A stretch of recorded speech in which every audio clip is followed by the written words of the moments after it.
Today is March 1st, 2024, and it's a Friday, and it's an oil change Friday. So I'll go to State Road 64 and get the oil changed again today. I wake up at I don't know, like 9 o'clock in the morning. Actually, I wake up really early now, I don't know, like 4, 5, 6 o'clock in the morning. And then I work in front of the computer until I get on the Peloton. And I usually get on the Peloton like around 9. So I have all that time, and the output that I put out, the blog post, the whatever I put out, the videos, it's all quality work. And what I do is I go to bed very early. Like last night, I went to bed at like 9 o'clock, which was really late. Like, as soon as I get done eating dinner, as soon as I get done eating dinner, I usually go to sleep right then. In contrast, like in the late 90s or the early 90s or whatever, when I was like 20 and 30, like I didn't even need sleep. Like, there were some nights where I just didn't even go to sleep. And I always used to go out way late. Like, things weren't happening at the club until like midnight. So that was a long time ago. And now I try to get in bed as early as possible. That's crazy. But anyway, so I get done in the morning. Like, I ride the Peloton and take a shower and do everything that I need to do before I go to get the oil change at Valvoline. And since 2024 started, I top off the oil every day before I go driving, even on oil change Fridays.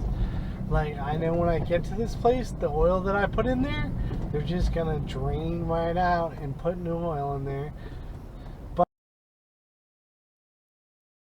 But like, between Ellington and Valvoline on State Road 64, it's like a 9-mile ride.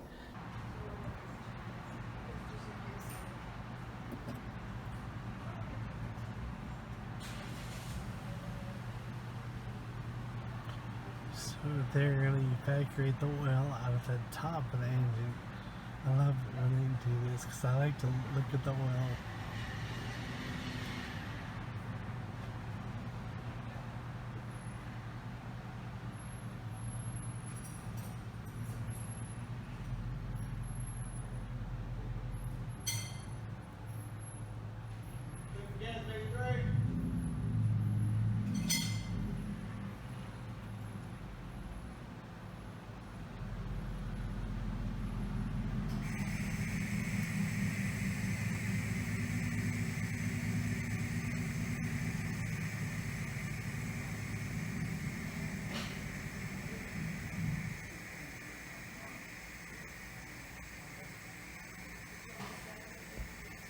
I change it myself every 6 months. It's good.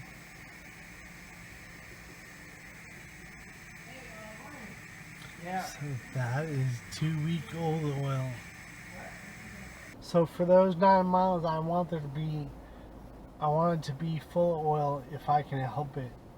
So that's what I do. And I've been doing this oil change Friday. I've been changing the oil in Ruby every 2 weeks for the past 4 years. Ruby is what I call my car. So I'm looking right now, and I can see that traffic on Interstate 75 going southbound, which is where I need to go, is moving kind of slow. It was, jacked up, jammed up, way back there, so I kind of knew this was happening.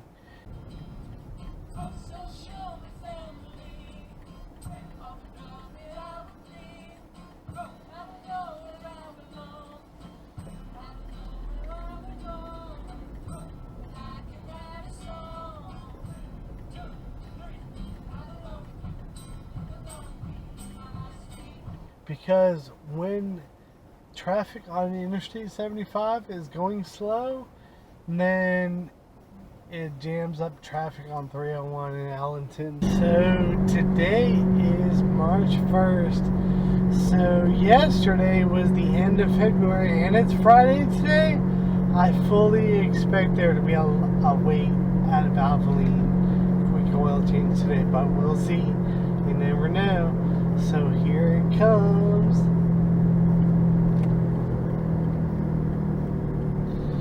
So let's see. Today is March 1st.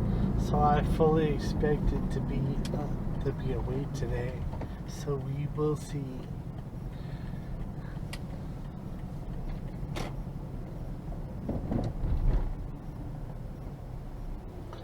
Not too bad.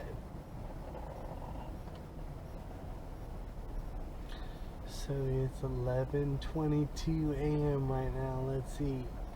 I wonder how long I'll wait.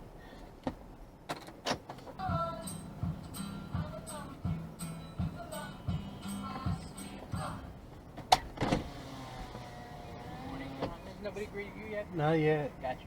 I'm gonna switch you in this truck just to that car on May 1's gonna be out first, so I'm gonna get you in there first. Cool.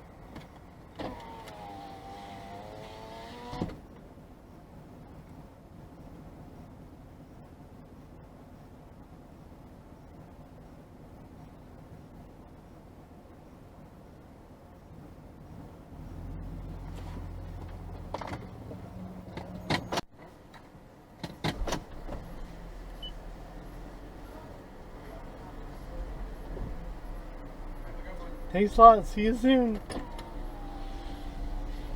Okay, so oil change Friday is done. I can scratch that off my to-do list. So I will just park right here for a moment and write this off. These are 5 tips for rideshare driving. Always have a AAA card. Always have one. Just always have it either in your wallet or in your glove box. It's very important that you have that. Not a roadside assistance membership, a AAA card. That is what AAA does. They specialize in roadside assistance, and someday you are definitely going to need that as a rideshare driver. Tip number 4. Do not ever get mad at a rider because they're giving you directions. Just say to them that you have directions right here on your phone, or I always just tell them that I have been to that place or that area many times before, and that usually does it. They usually stop giving directions right then.